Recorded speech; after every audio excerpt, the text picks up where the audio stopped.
Salute, salute, salute. Peace and power, peace and power. I thank the universal truth and the absolute laws of nature for guiding me, protecting me, and giving me the strength to endure the imperfect. I shall attack with vigor, making progressive moves. The divine mind knows, the divine mind shows all things work in divine order. All things work in divine order. All things work in divine order. Peace and power to the people of the struggle. Salute, salute, salute. What's good? What's going on with you? As you come on in, know that this is a safe space. Know that this is a space of educating and being educated, space of learning and getting learned up. Know that this is a space of love. This is your space. This is a space of comments, concerns, conversations, dialogue, criticism, intelligence, and intellect. Hold on, wait a second here. Wait a second. Yeah, let's get this right. Let's get this right. Intelligence. Space for no bull. Nah. No fake narratives. Nah, we get to it. This is the space where we work towards unity on our path towards true liberation. As my classroom assistants come on in, my classroom assistants, they snipers, y'all. Don't play. Classroom assistants, please make sure all contact info is in the chat for the duration of class. Please make sure all funding info is in the chat for the duration of class. We on a countdown. Yes, Tuesday's the born day. Yes, and you might not see me. Yes, let's get it right. Keep all information. Fund the war effort. Let's get to it. If you or anybody you know is in need of anger management, please book an assessment. Please book an assessment. If you are already up under here, yeah, come on now. Get your sessions in. Get your sessions in. Okay? Yeah. Don't wait till you're on somebody's TikTok. Yeah. Until you on somebody's news reel. Nah, it's too late then. If you or anybody you know is going through a domestic violence situation, or you believe that a domestic violence intervention needs to be had, book an assessment. Find out the warning signs, the alarms, what you need to be alerted to. Remember, the life you save could be your own. Yeah, the life you save could be your own. We know the numbers are way up. Okay? Listen. Man, somebody, anybody, tag Flavor Flav. Old Flav must have fell off the wagon. Tag him. Somebody tag Foofy Foo. Tell him to come on to class. Got some splaining to do. Yeah. Somebody tag the estate of Michael Jackson. Right? These two attorneys. Yeah, tag them too. Yeah. They need to explain themselves. Yeah. We trying to figure out who Jack Mike Jack. Yeah. Like I tell y'all, there's no such thing as generational wealth in the entertainment industry. They don't own shit. They don't even own your attention. Okay?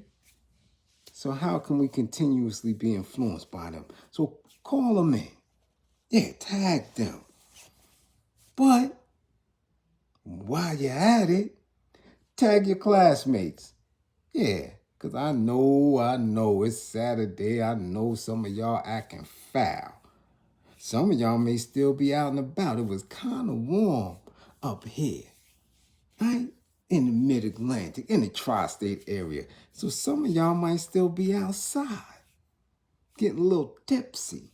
Yeah, putting something in your lungs, didn't know the class was coming. But I'm not going to be messing with y'all tomorrow. I know that y'all not going to stick to the boycott. Y'all going to watch that game. I got to get it in right now. Yeah, class got to happen because y'all need some learning. Yeah, and I don't know if I'm going to be here in 48 hours. I don't know if I'm going to be here for the born day because y'all don't act right. So, I might have to fall back and relax. But who's in the spot? Andrea, we see you. What's going on? Salute. Stepmommy.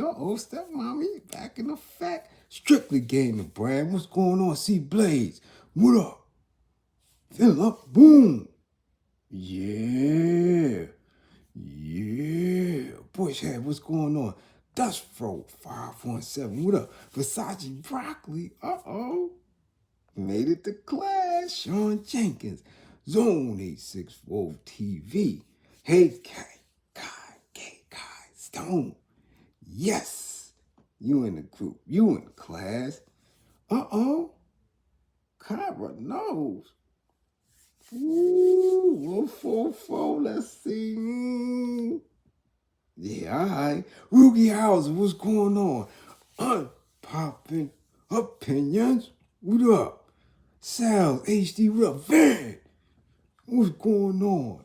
Peace and power. We see you. Tunes 1521. What's good? M. Hot. What up? Richard Keefe. Richard Keefe. Richard Keefe.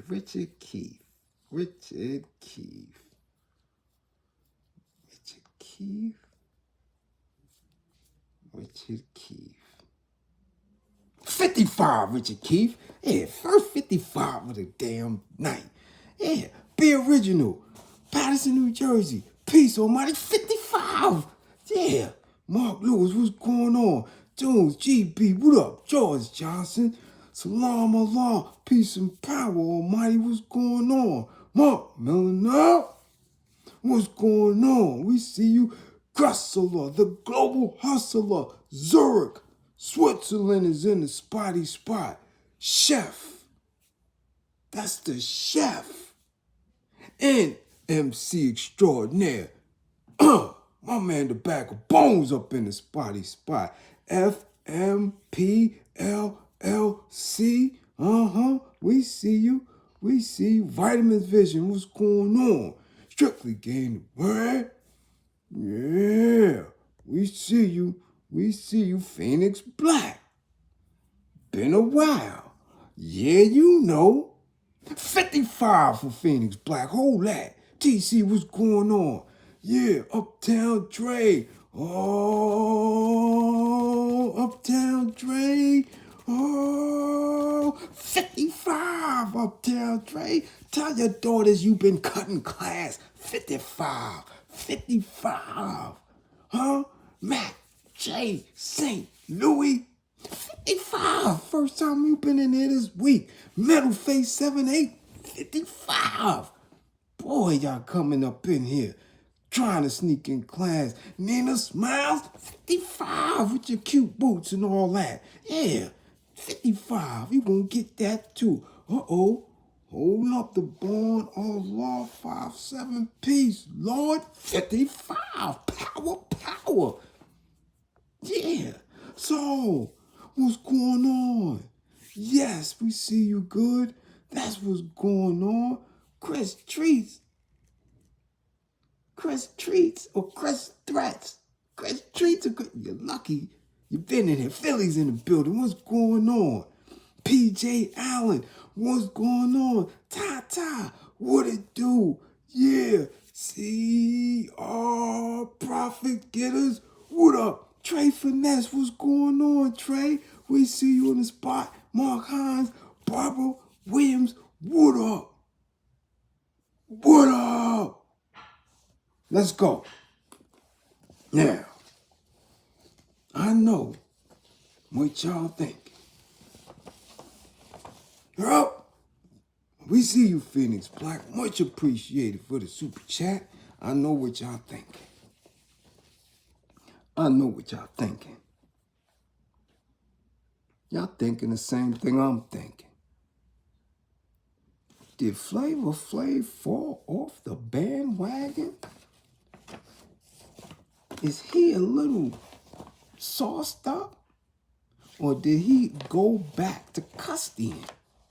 Yeah, we know Flavor's had troubles over the years, and I mean extensively. We know before X Flav was the first and favorite custody. Yeah.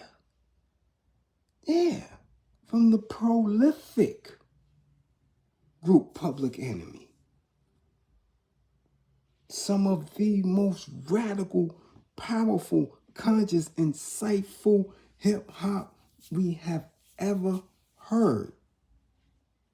And he was the main reason that we were entertained.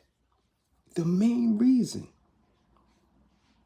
Make no bones about it. Yes, we knew Chuck D's voice, lyrics, cadence. But from the very, very first time I ever heard a P.E. record, it was Flav's ad-libbing. And yo, Chuck, we got some non-believers out there. Huh?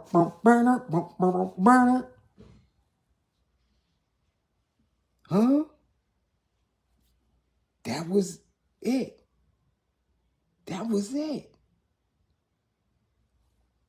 Time bomb, right? I don't know about y'all, but I know that's what it was for me. Time bomb. And make no bones about it. From that very moment, I was hooked.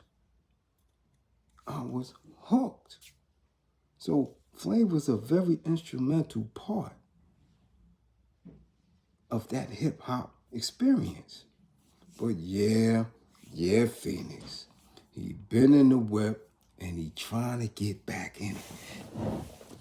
We could even make the case that Flav was the experiment prototype, okay, for Gripper Gang. Yeah, he was for the Gripper Gang. Yeah. But why are we talking about him today? Because he made a statement a while ago, and for some reason, day before yesterday and yesterday, it started gaining steam again. Flavor Flav calls Eminem the best rapper alive. Calls him a legend of the rap game. Now, he said it, and he said it with all intent, meaning conviction. Man, he said that harder than he said, well, F him and John Wayne. That's how hard he said it.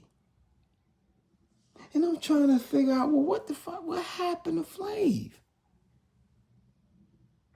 But then, I had to say, oh, hold on. Flav been getting his grippers moisturized for a long time. And he's getting up there in age. Man, he might be looking for some benefits. Yeah, he might be trying to get him a permanent SNAP card or something. Because it isn't ironic that he made this statement again, or that this statement is going viral again right after he was at the Grammys flicking it up, selfieing with old, dry, ashy ass Taylor Swift. Taylor Smith? or Taylor Swift. You know, when they in them gripper gates, it doesn't even matter how you flip the names. Swifty, Smifties, it don't matter. But we do know he was capping hard. Trying to get on a song with her. Yeah.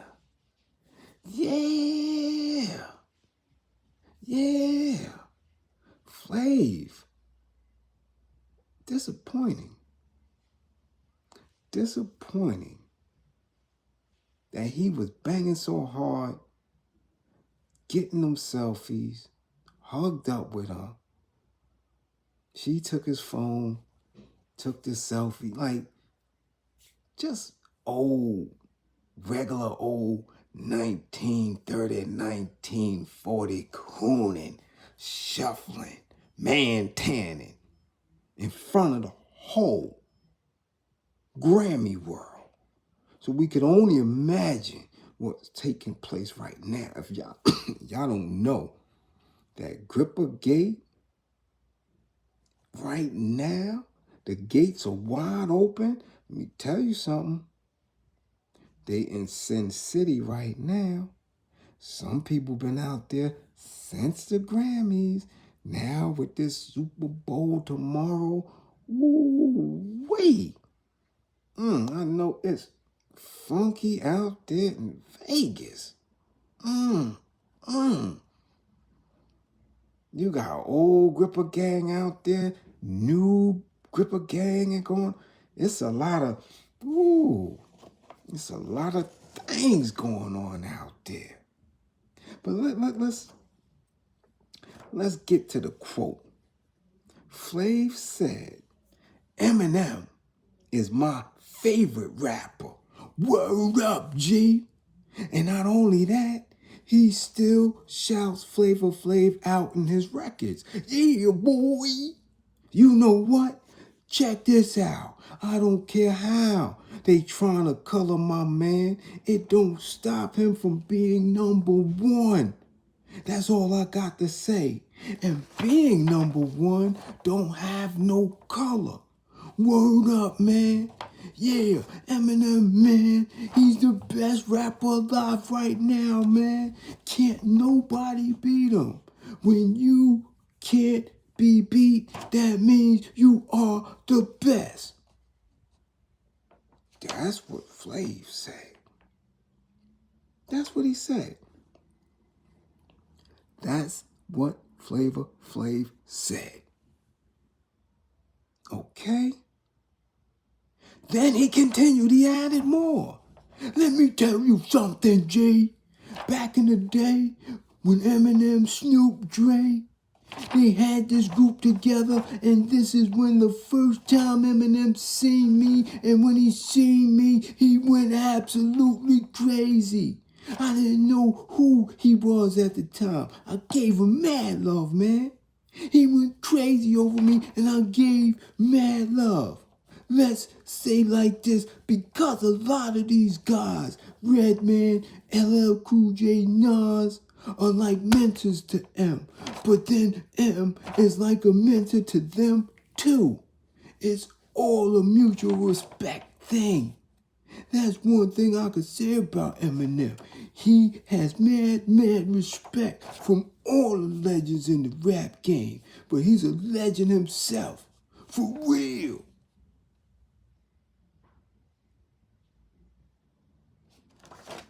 Now, listen. Hold on, listen up. Wait a minute. Hold up, wait a minute now. Let's get this right. He said he's number one. Now again, they got all these different lists. They running around. They got these magazines. They got podcasters. They got YouTubers and everybody making these dumbass lists. Nobody with any credibility whatsoever should be placing Eminem number one. You love the shirt, Black Queen? You love that shirt? Yeah. It's nice. Yeah. Much appreciated. Okay, now, I'm telling you, sound like to me somebody's trying to get back in the whip, trying to get repositioned, because Eminem, #1, not happening. Ever. Ever. I don't know why he capping for M. Don't know why he's capping. Well, I know why he capping for Taylor Swift. They all capping for whoever she is, whatever she had to do in the Masonic order, wherever she's sitting. It's obvious to a duck. They got all the coons and everybody that's involved with Grippergate saying something slick about her. That's just what it is. That's the memo. We already know that.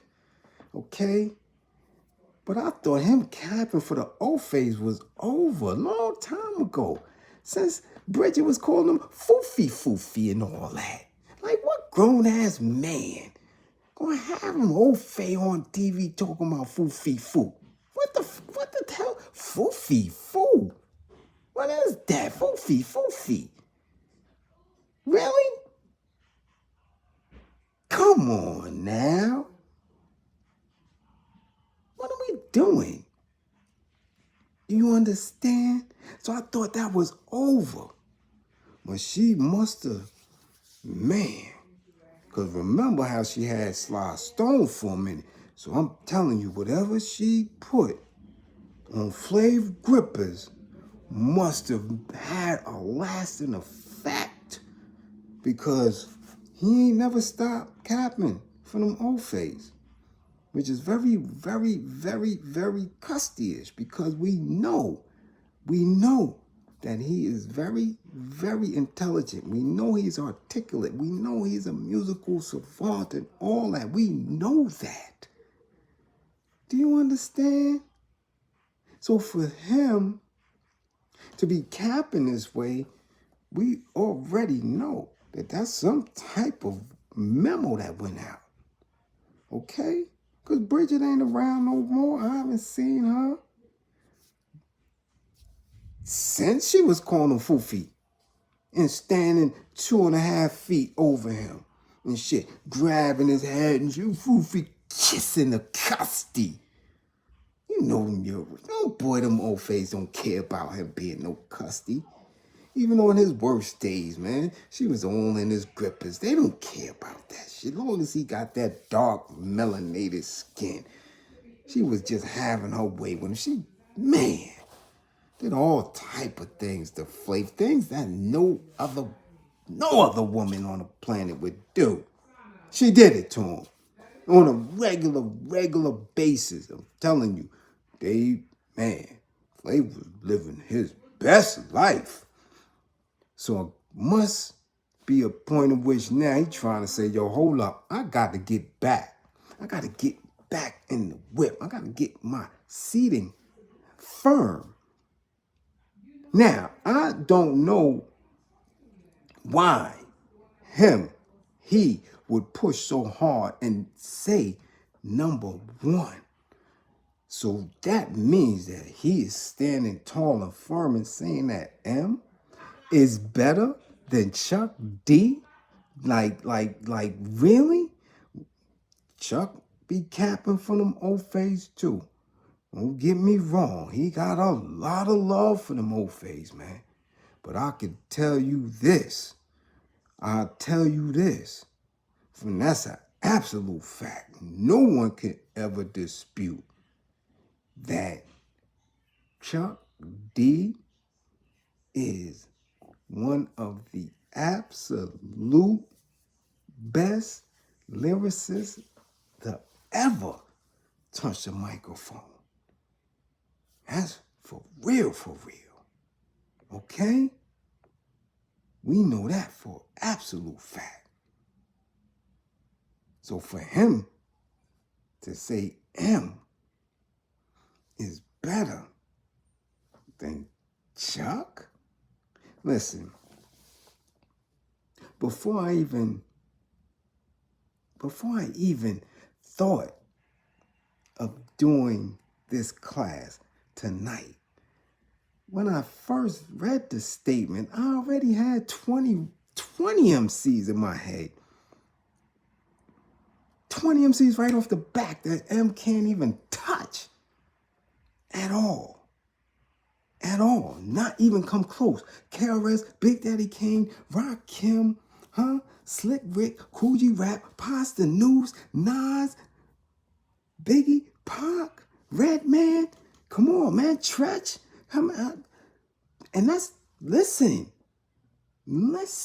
Cool Keith, listen, that's from right then. Master Ace, and that ain't even coming close to the new era that he damn sure ain't fucking with. The new ones. You dig what I'm saying? Half a Wu.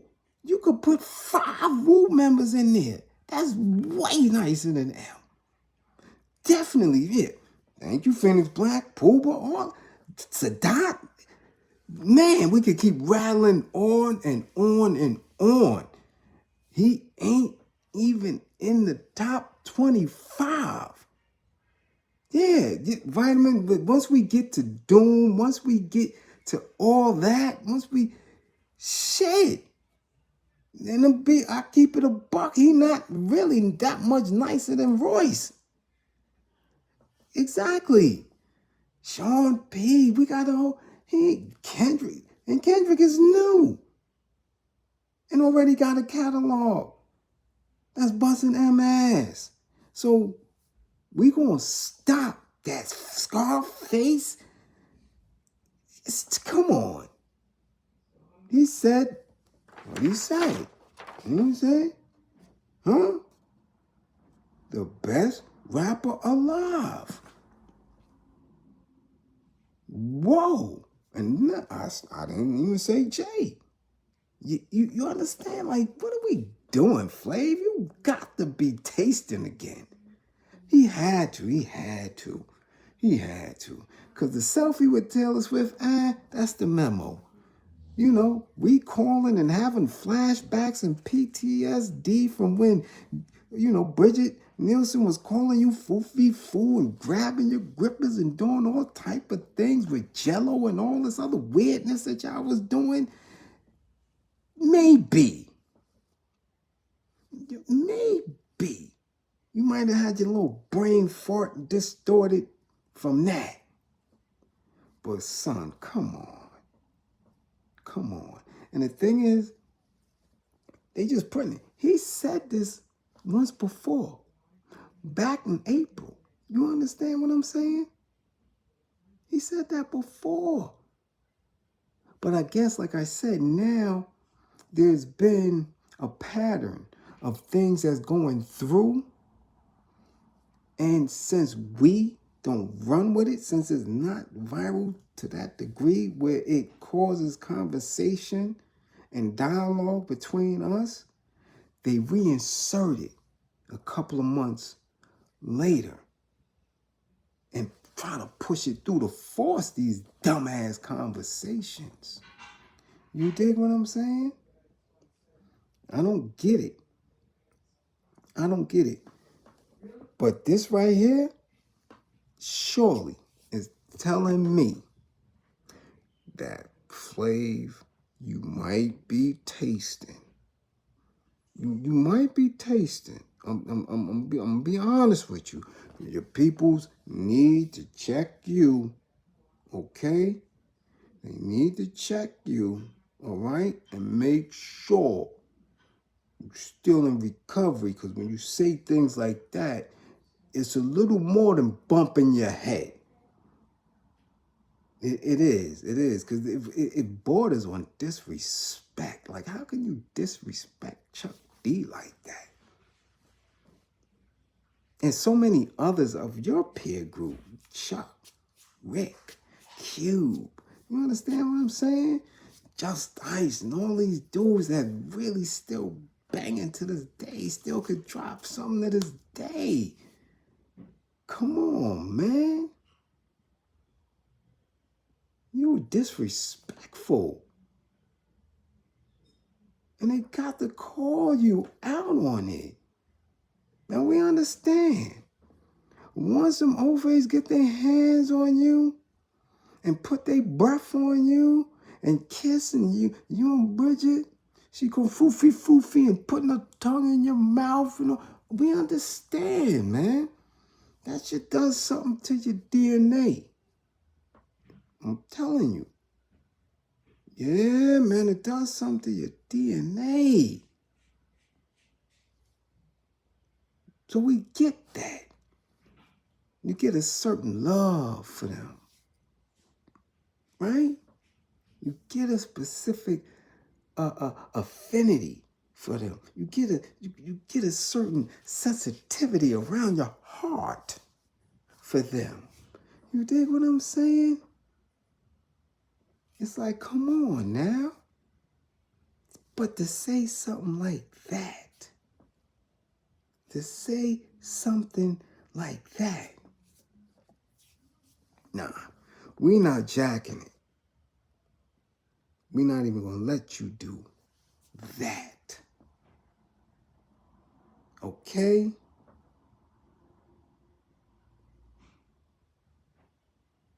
So again, in that space where you finding yourself, Flav, if you finding yourself with the desire to vocalize something, you dig me? To vocalize something, make sure it makes a little bit of sense. Just a little bit. A little bit of sense. Never. You could have said he's one of the best. You could have even said he was legendary. But to say that he was the absolute best rapper alive, Flavor, we think that something is going on with you, bro. And I wouldn't be surprised if you do something foolish tomorrow or doing something foolish, because we know right now Vegas is popping. You understand? Tonight, Vegas is popping. For real. It's Gripper Gate going on all night tonight. Yeah. I feel sorry for anybody that's trying to get in the industry tonight. I'm talking about them D-listers. I'm talking about them C-listers. Because, woo-wee, y'all out there, all them big, burly, strong, identifying as football players and Hollywood producers, and they all perked up. Man. It is not going to be fun times for y'all out there. Man, be careful. Be careful.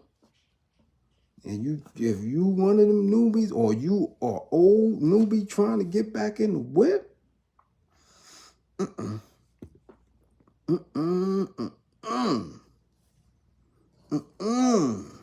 Ooh-wee. Nah. Y'all need to stay up out of Vegas. But it's too late, because they already said, I got reports from out there. They already said it's packed. It's packed out there. Traffic is ridiculous. People running around. Man. Yeah. It's already Sin City. Y'all know that.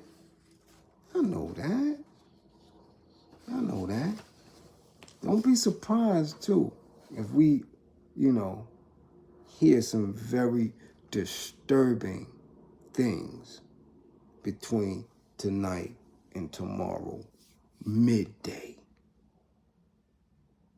Somebody, or maybe a few, somebody catching a case, and don't be surprised now. Okay, I'm just telling y'all. Peace, Almighty, what's going on? Okay?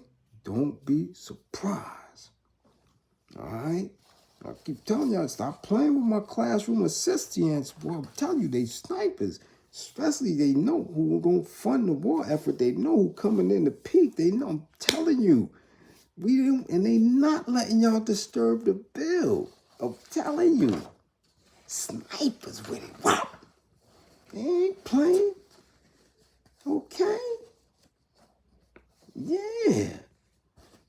Yeah. Okay. Listen.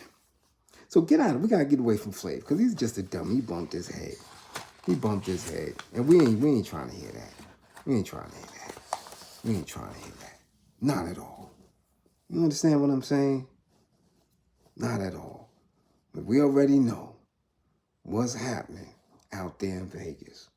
I'm telling you, somebody, or quite a few of them, gonna wake up with a whole lot of pain. I'm telling y'all. It is what it is. It's Sin City.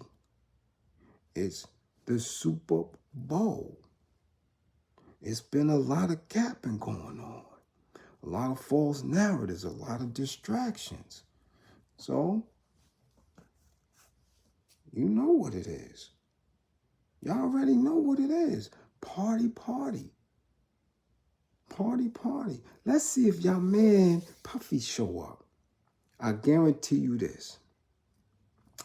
Everybody that caught a case, y'all not going to see them out there. I guarantee you that. They not going to be out there.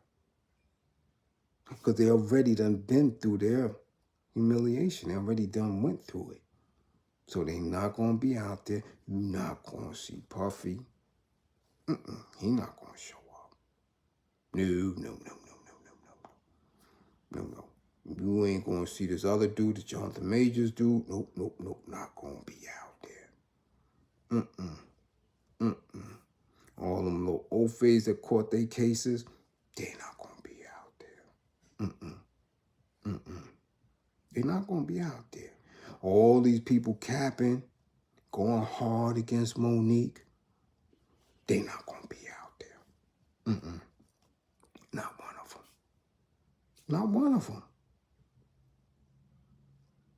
Because that was the build-up for all this. Yeah, that's the build-up for all this.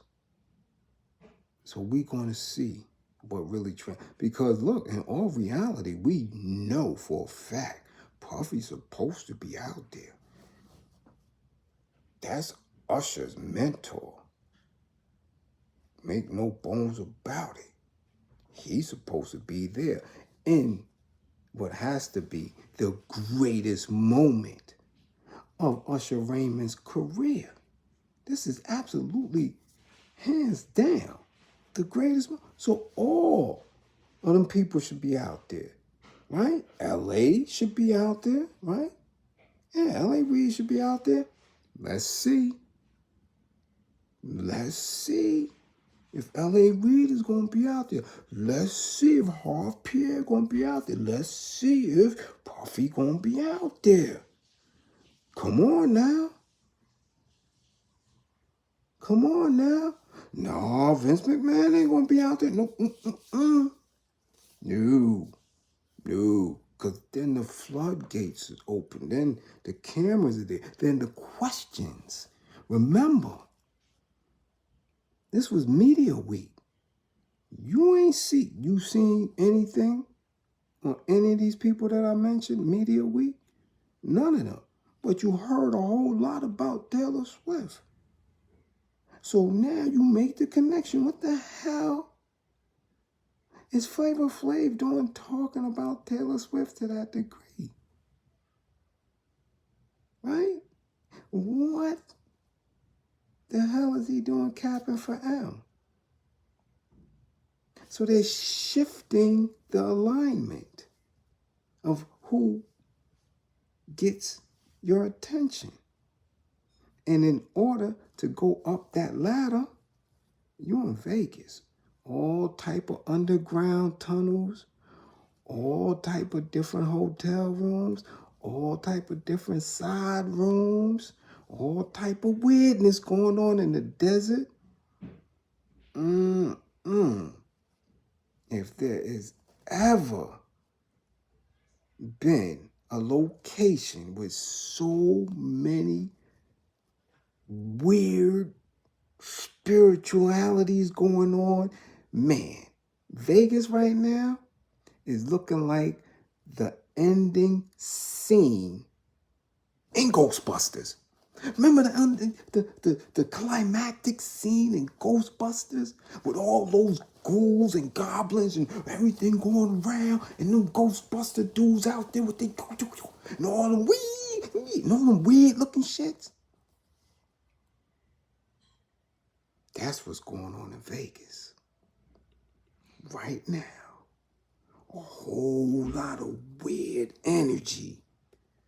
Oh yeah, TDJ's gonna be right there. Yeah, he going with me. He ain't missing that. Yeah, because they cleared this shit up real quick. That little shit bumped right up off him. Oh, he gonna be right on out there. Yeah, he ready. He ready. Deep voice and all that. Yeah, no, I'm going out. I'm not afraid. He gonna be right there. Oh yeah, TDJ's gonna be right there. He gonna be ready to watch some twerking. Oh, he not gonna miss a touchdown. He gonna help them celebrate in the end zone. Clapping and praising. Oh, he gonna be right there. Now, he ain't scared. He a different breed of Gripper Gate. Yeah, he a different breed. He gonna be there. But Flav got to stop capping. Tell him, ain't that much snap cards in the world, Flav, for you to be saying Eminem is the best rapper alive. No.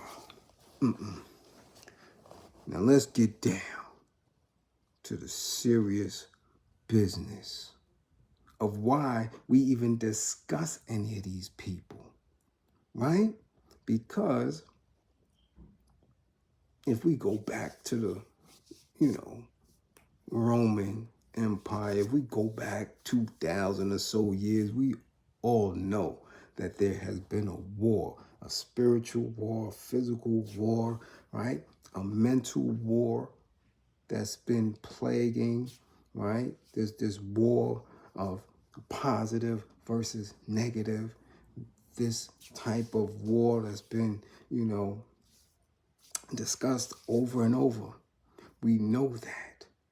And in it, they do a lot of tricknology, a lot of mind games.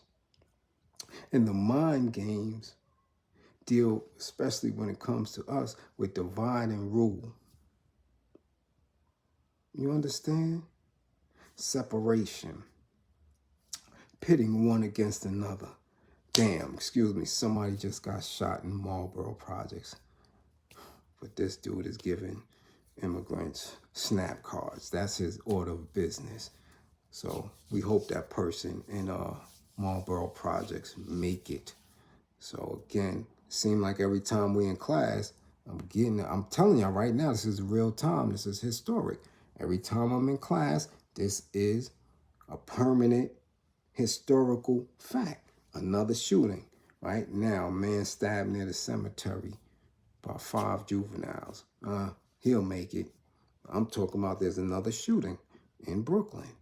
But, okay, we talking about snap cards. We talking about all type of funding for bodegas. You understand? That don't make sense. You dig? I don't get it. All right? So now, check it out. When they take a few of us and put them in spaces where we believe that they have influence or some type of power, we give them this false prestige because they're in a shiny car, with the leather bucket seats and shit like that. Or they appear to always be able to have their refrigerator filled and not worry about their gas tank and, always in the front of us, right? We tend to think that these individuals have so much. Okay? We want to believe that they have so much, but they really don't. So the entertainment game, right, has been in the last 20, 30 years very, very impactful into how we believe about ourselves and about others, especially when it comes to the values. You dig what I'm saying? If a celebrity says something, man, it doesn't matter what we know, what we've been raised to believe, what we see from firsthand experience, we start doubting it because we see this celebrity with it. We heard this celebrity say that. You understand what I'm saying? So we begin, or we have been, looking at those who are the most successful as people we should idolize, people who we allow to mentor us, people who we push our kids to view and say, look, look, look, and model themselves after. Look, this. Because whoever we model ourselves after, whoever we watch, the kids begin to do the same thing. So now we're in a space where we are finding out certain truths that the majority of these people who we idolize, who we have grown accustomed to watching for years and years, really don't have shit. They don't own shit. And as more and more of them meet their demise, we starting to begin to look behind the curtain and realize the truth of what their true value was.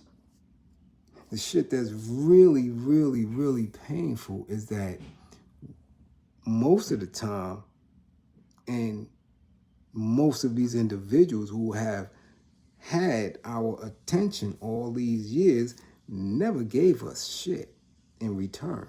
There's been absolutely no provisions for us. Okay? None whatsoever. Which makes this such a complex conversation.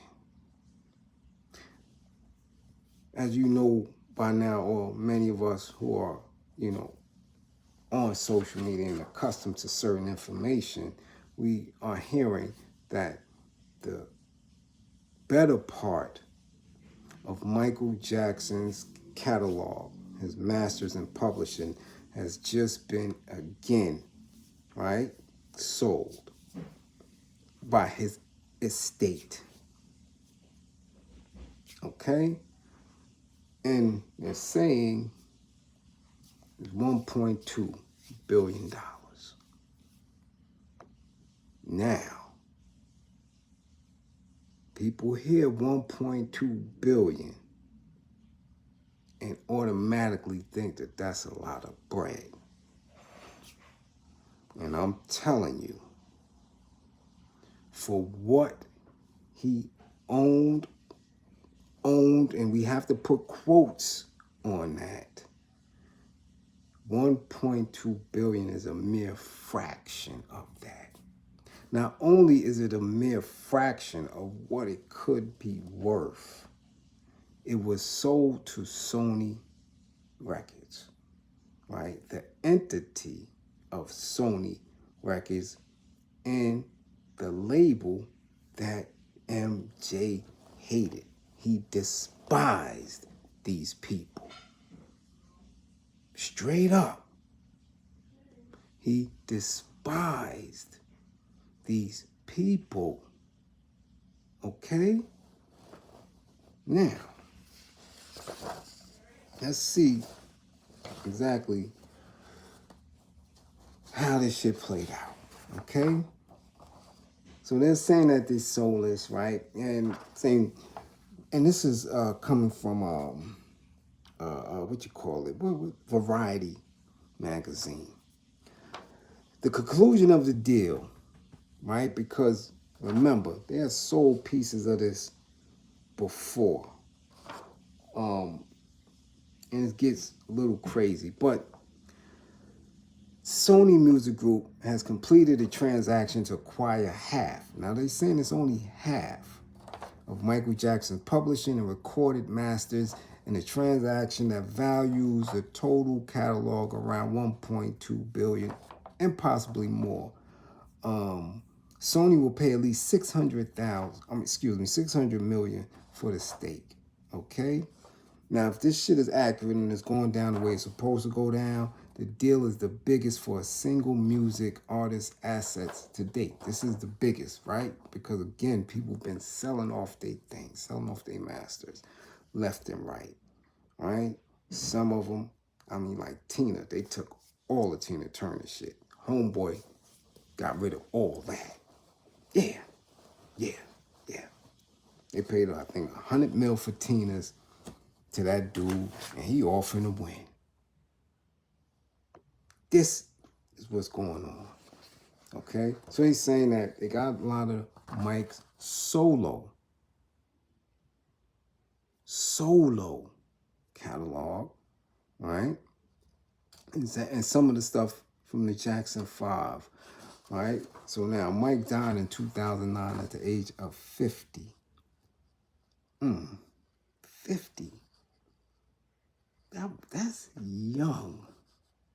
But he's been in the public eye for so long that we thought Mike was old. I mean, some of us knew Mike our entire entire lifetime. Only 50, right? The entertainment interests of his estate have been handled by two attorneys. There's John Branca, dude, and his longtime attorney, co-executor, John McClain. Jackson's recorded music catalog is one of the most lucrative in history. In 1982, Thriller album alone is one of the biggest sellers of all time and was the first album to be certified 30 times platinum. But he started acquiring other people's publishing and masters, right, with the success of Off the Wall. I'm telling you. Mike started doing his numbers and started getting bread. Okay? Now, in 2016, Sony Corp reached a $750 million agreement with the estate to acquire the Jackson estate's 50% stake in their joint venture. So they've been trying to get pieces of it. And like I always told you, your family, it's not going past the second generation. I don't care who you are. You don't give a fuck. Sammy Davis Jr., James Brown, all of these iconic melanated folks that's in that industry, once they are out of here, they out of here.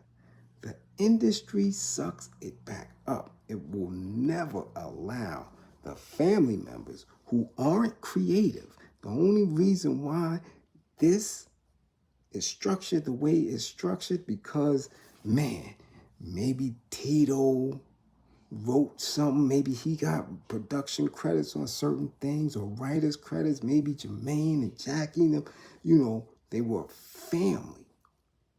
So a lot of that work was done in-house.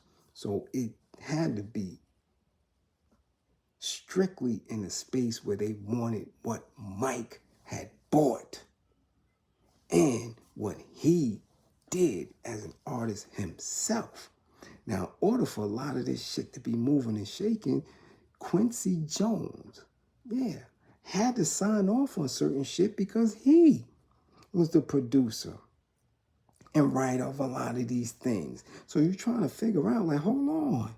If MJ had all this, and he had lawyers, and his father was his manager, why would you need these attorneys to be the executors of the estate? Why not the family? Well, because niggas don't own shit. So these lawyers are always present because these lawyers speak legalese, industry legalese. And in industry legalese, your ass is in the cotton fields. You are the cotton. You are not the cotton gin. You don't own nothing. This is what they always have to make sure. And they damn sure is not going to let the family members who ain't the cotton gin or the cotton benefit with generational wealth while your ass is gone, especially when you bought up Ofays music. Okay? Never mind what he did on his own. What he did on his own got so much value to it. You understand? What he did on his own has so much. When he started buying up other folks' catalog that he didn't work for, he just bought it up. You knew they had the outs for him, okay? So now, Sony ATV Music Publishing, which they had formed in 1995, right? They got that.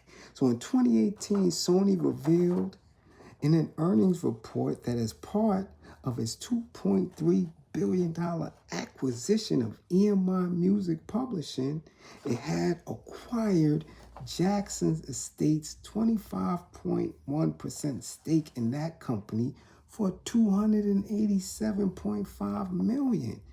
This is what they're doing now that he's gone. How are you acquiring his estate? Percentage of other publishing entities. People are signing off on this. Now, we love Mama Jackson, but we know she don't know these numbers to that degree. We know that for a fact. So there's these lawyers. This is the industry absorbing all of this back. Let me get that. Okay? At the end of that year's long process, which had begun 6 years earlier but was not cleared by the European Union, right? Because remember, you're talking Sony is a different, and they're not a United States-based company. Talking about Sony is over there. So we know that in the global space, how they move, certain things have to be cleared in Europe because they're acquiring these things. You got all of these publishing entities that's overseas that he owned, okay? He owned that. So now you got different players in it saying, yo, hold on. You can't buy this, you can't buy that. So it had to get cleared. Once it got cleared, that was it, right? Once Sony's able to do it, you know what happened after they did this? EMI and Sony ATV were fully owned by Sony, right? Making it the sole owner of the world's largest publishing company. Just after they took back these percentages and Mike's shit. Now, Mike had so many different joints. The only thing that they said they're not getting is the royalties from MJ's Broadway musical. That's it. Right? Then you got others who got some primary wave music, which owns some other joints from other large people. Holds a 10% stake in Jackson's publishing assets. Reps for Sony said the Jackson estate and primary wave either declined or did not respond for Variety's request for comment. Sony similarly did not comment on its widely reported deal to acquire Bruce Springsteen's publishing. And listen, Sony getting all of this. So now you have to look and see, right, what's going on with these rappers who claim to be independent because they're the competition, okay, for Sony. So now, if they're acquiring all this and this shit stops selling, it stops streaming because somebody is saying Booty Hole Brown is streaming and she getting mad numbers and have an influence over that resource, Booty Hole Brown might get knocked off. Because this is how the conglomerates play. Like everything. They want everything. Okay? They want it all. So I was trying to figure out who in the hell is this lawyer that has so much control over Mike's shit? Because we know the reason for Michael Jackson's success. We know it's Joe Jackson, we know it's Catherine Jackson, and we know it's his siblings. We know that for an absolute fact. This lawyer ain't got nothing to do with that. You wasn't singing, oh baby, give me one more chance. You wasn't putting them in flower shirts. You didn't do none of this. How are you in charge of this man's estate? So I had to look up this lawyer, John Branca. So I said, well, who is he? Well, come to find out, this dude, mother, was an entertainer, and she danced on the Ed Sullivan Show and appeared in many Elvis Presley films. So I'm saying, damn, his mother know Elvis Presley? This is the lawyer. The lawyer's mother know Elvis Presley.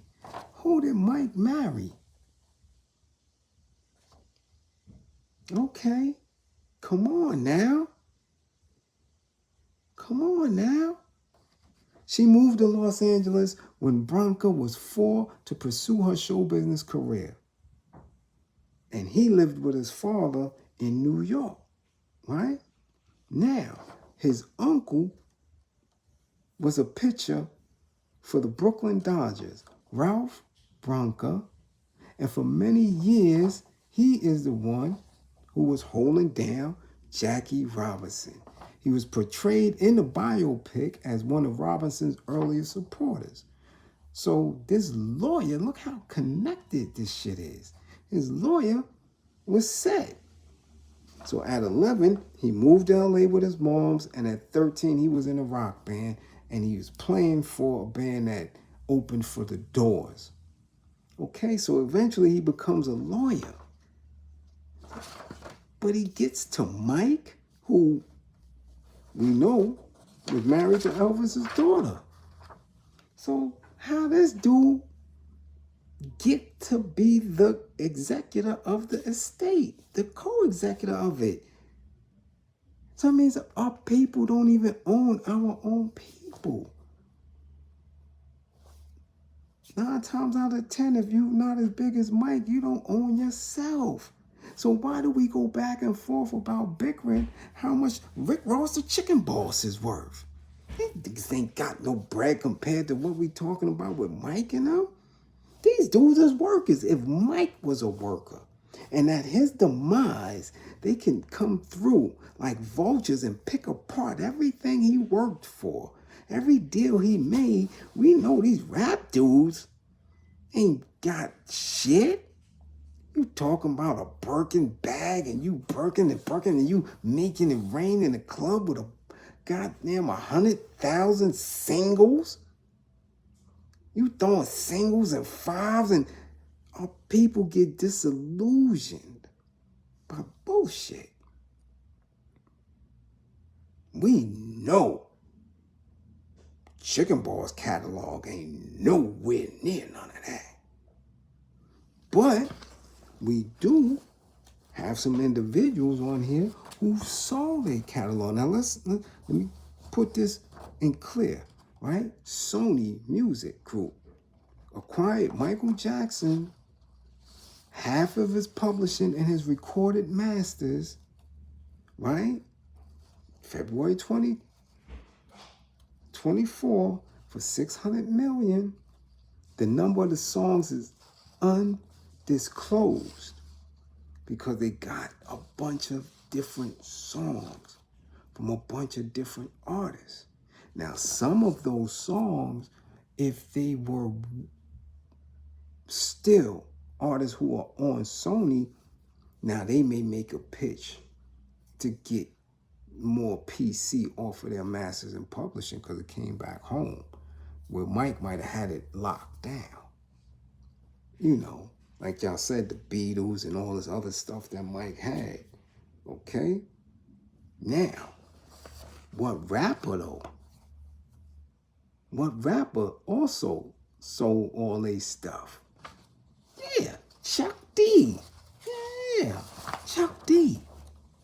And it says Reach Music Publishing in September 2022 got Chuck D, Public Enemy, 50% copyright interest and 100% of the writer's share.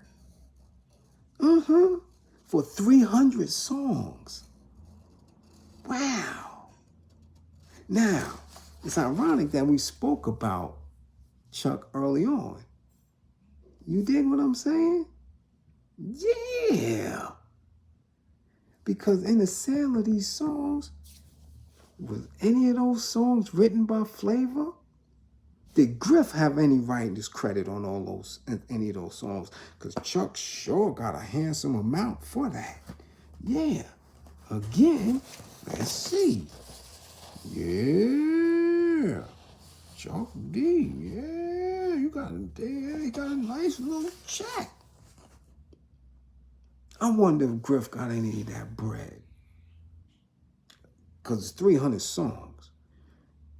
And I know, remember Chuck got the bomb squad. He got a whole bunch of people behind him to do the music and the production and arrangements. For all we know right now, he wrote lyrics. So I'm trying to figure out, did Chuck get any? Did Griff get any of that bread? See, it's a dirty, dirty game. Dirty game. Dirty game. The way they doing Mike, I could imagine what Chuck did because, shit, when you follow Chuck D timeline on Twitter, you do not see him hanging out with a whole bunch of rap dudes. You do not see him in the hood. And I've been following for years. He be with a lot of Ofays, a lot of drummers, a lot of golfers, a lot of people who are creatives in the Euro space. A lot of artists that paint and all that, and wine tasting and all that shit. Yeah. Yeah. Come on. This is how dirty they get. Yeah, you watch Griff Live? Next time you and Griff chat, ask him if he got any of that publishing check from what they sold. Chuck, he got a nice lot amount. Damn.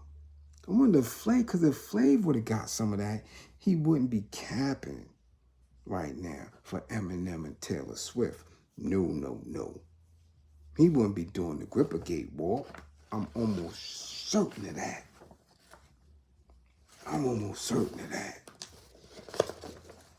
Why would he? This is the music industry. This is the entertainment industry. This is the shit that people try to tell you because they sitting in the pocket that they got generational wealth. My family good. I'm doing this for my family.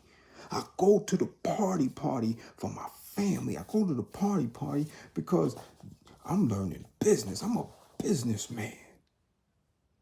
Really? This is the shit that Steve Harvey is talking about. This is the money game. When I fall, everybody beneath me fall. No, nigga, they ain't got shit to do with you anyway. You can live to 100, Steve Harvey. You can play gripper games to 150.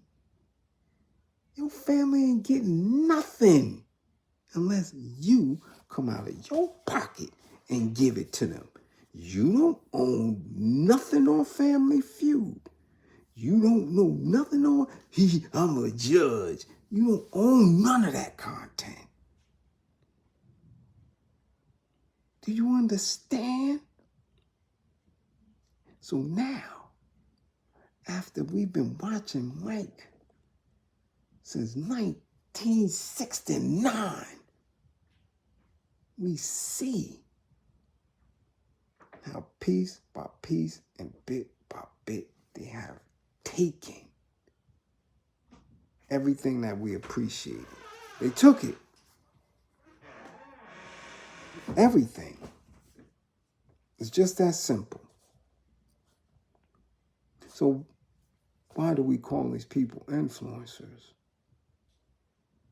Why do we share in their dreams and aspirations to be closer to these Ofays, to invest in these Ofays, to want to live with them, to want to see their institutions successful? We have to question that. We have to guard our minds and say, if MJ and his family are going through this, if MJ and his family are going through this, God damn it, I can only imagine what these rap dudes who got one hit, that they've been performing for 3 years. You can imagine how worthless they are. They publishing and merch and all. They ain't worth nothing. But you get on YouTube, you get on Facebook, you get on Instagram and believe that these individuals should be listened to. Come on now. We're much smarter than that. We're much smarter than that. You dig what I'm saying? We're too intelligent. We're too strong. That's how it is. This is a class of intelligence. And damn it, man, my square don't get rattled. I'm disciplined, precision. You dig what I'm saying? Precision. That's what it's about. And I see you see Bliz like a sniper. You dig what I'm saying? This is what it is. This is how we do. We don't play games. We make sure our classes run effectively without the bull. That's why we always tell you to fund the war effort.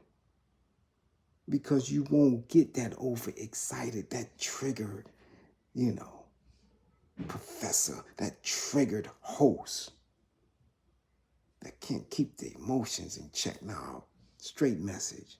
The message is clear tonight. Flavor Flav is getting his grippers moisturized.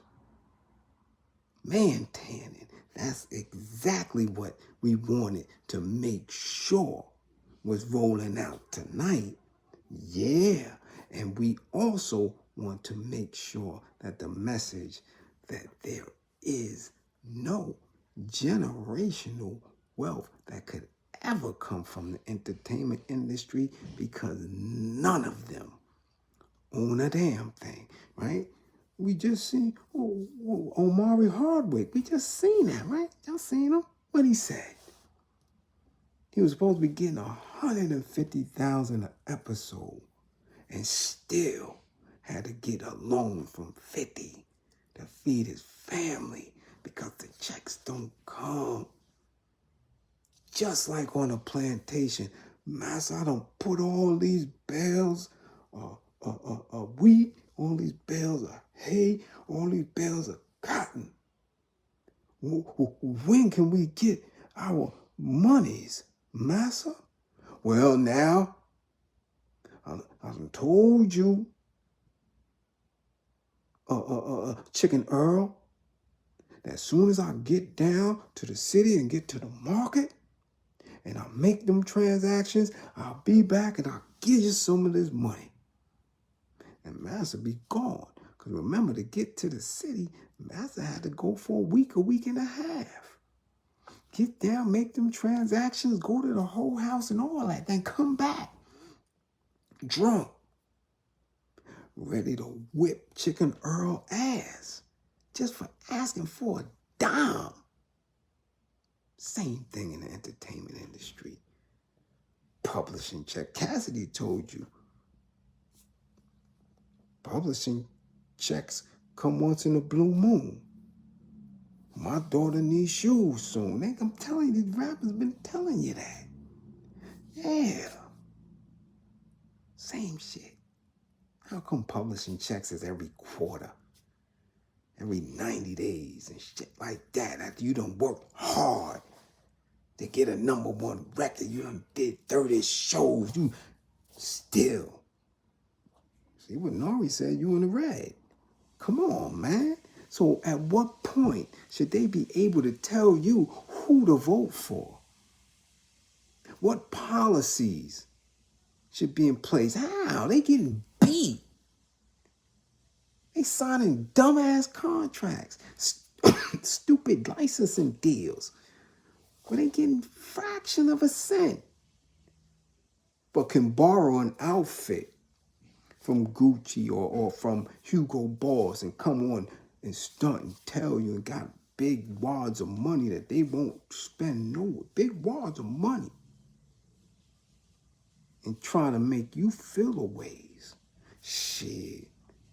I know some city workers that got more liquid money than an A-list celebrity who getting their grippers manipulated 3 or 4 times a week in the hopes that they can get some bread. I know sanitation workers making $80,000, $90,000 in 6 months. CEOs making $1.15 a year. You got rappers that won't get that. Stop allowing these people to have that much pull over your perception. Okay? If Mike Jackson get robbed at the end, these rappers is gonna get, and they getting robbed right now, in real life, right now. Right now. So much so that they got to cap and create false narratives and make alignments and allegiances to bullshit. Okay? So be on point with all that. Guard your mind. Okay? Yeah, engineers, too, nurses. Come on, maybe I know some nurse practitioners. They making in the upwards of 180, 200,000 a year. 200 better. And they grippers is intact. Again, be mindful. Be mindful of what you intake. All right? And again, as always, don't believe in me. Believe in my belief in you. Fund this war effort. And again, if I don't, I'll keep it a buck. If I do not have a Super Bowl show tomorrow and Monday get too busy, listen, Tuesday is the born day. So I can't promise you that. Y'all need to get it right. Man, y'all know how Aquarius do. Shit.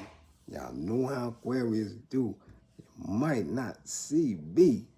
Shit. Till about the 20th. I'm telling you, man. I'm telling you. Shit. I'm telling you, it get like that. It get like that. Yeah, that's right, Tammy, no doubt. You know it. The water barrel salute, Aquarius season is in full effect. Yeah. Yeah, all month long, shaking it. Well, it can't be all month long, because goddamn, I ain't seen it. And man, I got to get some assessments in this month, man. And me going partying all month long. You know, I got to work for mine. It can't be all month long, but it could be a couple of days. God damn it.